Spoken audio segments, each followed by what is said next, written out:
اعزاز صاحب بہت شکریہ آپ کے وقت کا. آپ اس وقت کہاں سے مخاطب ہیں؟ آج جو پاکستانی سفیر کی ملاقاتیں ہوئی ہیں اس بارے میں کیا خبر ہے، اور آپ نے کابل اور افغانستان پہنچ کے جو آپ کے ابتدائی تاثرات ہیں وہ کیا ہیں؟ بیان کیجیے گا دونوں معاملات. بہت شکریہ اجمل جامی صاحب اور ہمارے سینئر مجیب الرحمان شامی صاحب. اعزاز صاحب یہ ہمارا اعزاز ہے کہ آپ سے گفتگو ہو رہی ہے. سر بڑی مہربانی. سر میں یہاں پر آیا ہوں تو بڑے تکلیف دہ مناظر دیکھنے کو مل رہے ہیں. میں نے تورخم سے لے کر کابل تک کا بائی روڈ سفر کیا ہے، اور ایک اچھی بات ضرور پتہ چلی کہ تورخم سے جب میں نے گاڑی رینٹ پہ لی تو اب میں اور میرا کیمرہ مین تھے، تو ہمیں ڈرائیور نے بتایا کہ طالبان کے آنے سے ایک اچھی بات یہ ہوئی ہے کہ جو تورخم سے لے کر کابل تک جو امن عامہ کی صورتحال ہے وہ بڑی بہتر ہو گئی ہے، اور جو رات کے وقت ہم یا شام کے وقت ہم ٹریول نہیں کر سکتے تھے اب ہم کر رہے ہیں. یہ مجھے وہاں پہ ٹیکسی ڈرائیور نے بتایا. لیکن وہاں پر ہم جب جلال آباد میں رکے تو وہاں پر لوگ اکٹھے تھے، اور لوگ اپنے جو پرچم ہے ملی پرچم جسے افغانستان کا قومی پرچم کہا جاتا ہے اس کے حق میں لوگ بات کر رہے تھے، اور لوگ مہنگائی کی شکایت کر رہے تھے. لوگ اس بات کی بھی شکایت کر رہے تھے کہ طالبان تو گاڑیوں میں پھرتے ہیں گنز اٹھا کر، لیکن کچھ لوگ اور بھی ہیں جو اپنے گلے میں اسلحہ پہن کے آ جاتے ہیں، اور وہ بھی اپنے آپ کو طالبان انٹروڈیوس کرواتے ہیں. یعنی جعلی قسم کے جعلی طالبان بھی تو ہوں گے نا؟ جی، تو وہ لوگ یونیفارم نہیں ہے طالبان کی کوئی، تو اس لیے کنفیوژن ہے. پھر میں جب کابل پہنچا تو یہاں پہ بڑی تکلیف دہ صورتحال جو دیکھنے میں آئی وہ یہ تھی کہ لوگوں کا ایک ہجوم تھا، جم غفیر تھا فرینچ ایمبیسی کے سامنے، کینیڈا کی ایمبیسی کے سامنے. لوگ رات کی تاریکی میں بھی مڈل آف دی نائٹ میں بھی اپنی فیملیز کے ساتھ، معصوم بچوں کے ساتھ وہاں پر موجود تھے. فٹ پاتھوں پہ کچھ بچے سو رہے تھے، فیملیز سو رہی تھیں، خواتین کچھ جو گاڑیوں میں جو گاڑی افورڈ کر سکتے ہیں وہ گاڑیوں میں تھے، اور کچھ فٹ پاتھ پہ تھے. تو کچھ لوگوں سے بات بھی ہوئی، اور تمام کی کہانیاں کم و بیش یہی تھی کہ وہ کابل چھوڑنا چاہتے ہیں، وہ افغانستان چھوڑنا چاہتے ہیں، کیونکہ اب انہیں یہاں پر خوف ہے. تو یہ صورتحال ہے کابل کی. پھر آج بھی میں گھومتا رہا. ابھی تھوڑی دیر پہلے میں کابل ایئرپورٹ سے آیا ہوں. وہاں پہ جو طالبان ہیں ان کا کنٹرول ہے، لوگ وہاں پہ جمع ہوتے ہیں، ہوائی فائرنگ کی جاتی ہے تاکہ ان کو منتشر کیا جا سکے. لیکن لوگ اس امید پہ وہاں پر موجود ہیں، ان کے پاس ویزا ہے یا نہیں ہے، ان کے پاس پاسپورٹ ہے یا نہیں ہے، لیکن وہ محض یہ امید لگا کر یا یہ رومر سن کے آ گئے ہیں کہ وہ افغانستان سے باہر جا سکتے ہیں، شاید انہیں کوئی طیارہ لے جائے. مگر تورخم کی سرحد پر کوئی اجتماع نہیں دیکھا آپ نے کہ لوگ آنا چاہتے ہیں تورخم کی؟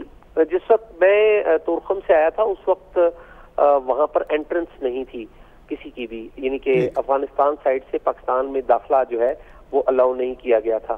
تو وہاں پر تو کسی قسم کا رش نہیں تھا. لیکن افغانستان سے پاکستان کے اندر تجارتی ٹرک آ رہے تھے، اور پاکستان سے افغانستان کے اندر جو تجارتی سامان ہے وہ بالکل جا رہا تھا. جو افغانی پاکستان کے اندر ہیں وہ معمول کی امیگریشن کروا کے انہیں افغانستان داخلے کی اجازت تھی، کیونکہ آپ کو پتا ہے کہ وہ این سی او سی نے بھی کووڈ کی وجہ سے بھی ایک یہ بتائیے آپ مجھے کہ یہ کس سٹرکچر کے تحت، کس کانسٹیٹیوشنل سٹرکچر کے تحت نئی حکومت کی فارمیشن ہونی ہے؟ اس پر کوئی اتفاق ہو چکا کہ امارات کا دستور ہوگا یا کرزئی صاحب والا دستور ہوگا یا کوئی نیا ڈھانچہ کھڑا ہوگا؟ یہ جو اس سے کیسے نکلیں گے؟ دیکھیے شامی صاحب، یہ سب سے بنیادی سوال ہے کہ دستور کون سا ہوگا، سب سے بنیادی سوال ہے.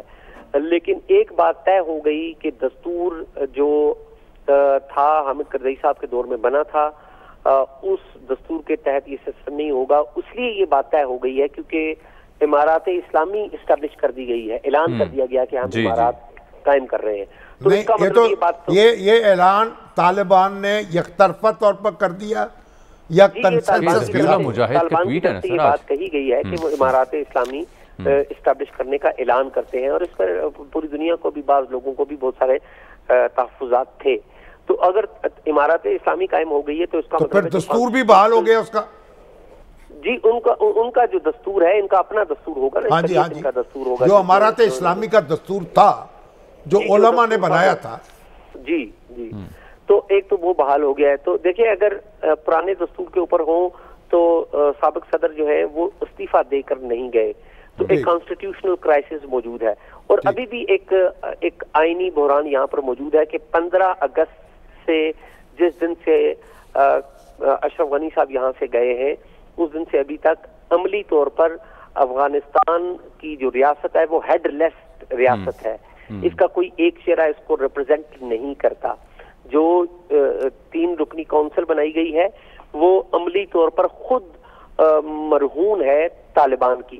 طالبان نے عملی کنٹرول سنبھال رکھا ہے، اور اس وقت جو طالبان کے جو مختلف رہنما ہیں وہ اگلے جو ریاستی سٹرکچر ہے، اگلے حکومتی سٹرکچر، اس کے اوپر بات کر رہے ہیں. انس حقانی یہاں پر موجود تھے، انہوں نے ملاقاتیں کی ہیں، کچھ اہم ملاقاتیں کی ہیں. انہوں نے یہاں پر حامد کرزئی سے ملاقات کی ہے، ڈاکٹر عبداللہ سے ملاقات کی ہے. تو یہ پاور شیئرنگ پھر کیسے ہوگی؟ اگر اب تو امیر المومنین کا تقرر ہو جائے گا، یعنی ملا ہیبت اللہ جو ہیں وہ امیر المومنین ہوں گے پھر امارت اسلامی کے دستور کے تابع. دیکھیے ابھی تک تو کوئی چیز واضح نہیں کی گئی کہ کیسے انکلوسیو گورنمنٹ ہوگی. انکلوسیو گورنمنٹ تو یہ ہے کہ آپ ناردرن الائنس کو بھی بیچ میں شامل کریں گے. تو ناردرن الائنس کا جو ایک بڑا فیکشن ہے وہ تو ابھی ساتھ نہیں ہے، کچھ قبول نہیں کرنا چاہ رہا. احمد شاہ مسعود کے جو بیٹے ہیں چھوٹے، وہ تو پنچیر میں امراللہ صالح کے ساتھ مزاحمت کے لیے تیار ہو رہے ہیں نا جی، اور وہ ایک نئی صف بندی وہاں پہ ہو رہی ہے. تو ابھی جو ہے کچھ کہنا وہ قبل از وقت ہوگا کہ سلسلہ کیا ہوگا. ظاہر امارات اگر قائم کی گئی ہے تو ظاہر وہ خلافت قائم کرنا چاہتے ہیں. اب مجھے نہیں پتا کہ وہ سٹرکچر امارات کے اندر بھی وہ پریزیڈنٹ کوئی سٹرکچر رکھ دیں اور جو صدر ہو وہ ایک الگ عہدہ ہو، اور جو نہیں پہلے تو امیر المومنین تھے اور پھر وزراء کا یعنی وزیر اعظم کی طرح کا منصب بھی موجود تھا اور امیر المومنین بھی موجود تھے اس میں. جی میں وہی عرض کر رہا ہوں کہ یہ بھی ممکن ہے کہ یہاں پر ہیڈ آف دی اسٹیٹ کسی کو مقرر کر دیا جائے اور جو امارت کا سٹرکچر ہے وہ الگ رکھا جائے، اور امارت کے سٹرکچر کو وہ جو جواب دہ ہو امیر المومنین، جیسے ولایت فقیہ ہے ایران میں. ٹھیک ہے شاہ جی، بہت شکریہ آپ کے وقت کا. انشاءاللہ آپ سے آنے والے دنوں میں بات ہوتی رہے گی، وقت کی کمی ہے. دیکھیے وہ روسی وزیر خارجہ نے آج بڑا اہم بیان دیا ہے کیونکہ وہ بڑا کلوزلی مانیٹر بھی کر رہے ہیں، ان کی ایمبیسی بھی وہاں پہ فنکشنل ہے، مل بھی رہے ہیں طالبان رہنماؤں سے بھی اور یہ جو عبداللہ اور حامد کرزئی سے بھی. تو روسی وزیر خارجہ نے یہ کہا ہے کہ یہ تنہا طالبان پورے افغانستان کو کنٹرول نہیں کر سکتے، تمام فریقین پر مشتمل حکومت ہی واحد حل ہو سکتا ہے اور ہے. نہیں اس پہ تو اتفاق ہے کہ سب، لیکن اصل بات یہ جو کانسٹیٹیوشنل سٹرکچر ہے نا، اب امارات اسلامی کا جو دستور ہے اس کو وہ تسلیم نہیں کرتے. اب اس میں پرابلم یہ ہے اور امارات اسلامی جو ہے وہ اس دستور کو تسلیم نہیں کرتے. مسئلہ یہ ہے کہ ذبیح اللہ مجاہد صاحب کی پہلی پریس کانفرنس تو آ گئی، ملا ہیبت بھی وہاں جا پہنچے، لیکن ابھی تک طالبان کے رہنما اس بارے میں کوئی واضح جو پالیسی بیان ہے انہوں نے نہیں دیا. تو ان کی جانب سے ایک واضح پالیسی بیان آئے گا تو ہی یہ مسئلہ حل ہوگا کہ کیا وہ پرانا دستور بحال کریں، کوئی نئی شکل متعارف فرمائیں. ناظرین یہاں ایک بریک.